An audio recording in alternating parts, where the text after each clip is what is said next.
Today, I'm going to be changing this cutout. First, I'll take my DIY hot stick and yank that out.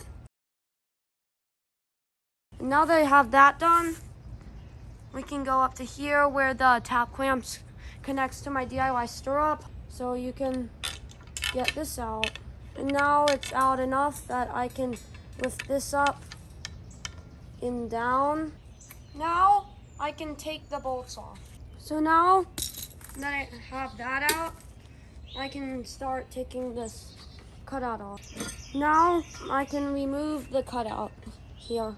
I'll put on this new polymer one, which also is way lighter than the other porcelain one. And now I have this one in, so I can start putting in the top and the bottom.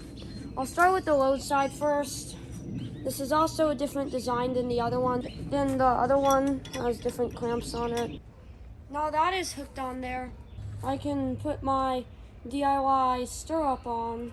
After a little bit of trouble, I've gotten everything on, so if this was around here, then I could bring this into here, and then now I can start moving the top clamp in. And you don't want to just set it onto there, you want to do it really fast so it doesn't have time to make an arc or anything. So now I can set this fuse barrel into here. And when you close it, you don't want to just do this and then pull it away and stuff. You want to just jam it shut. That's how to change a cutout using a hot stick, channel lock pliers. I have a Discord server, link is in the description.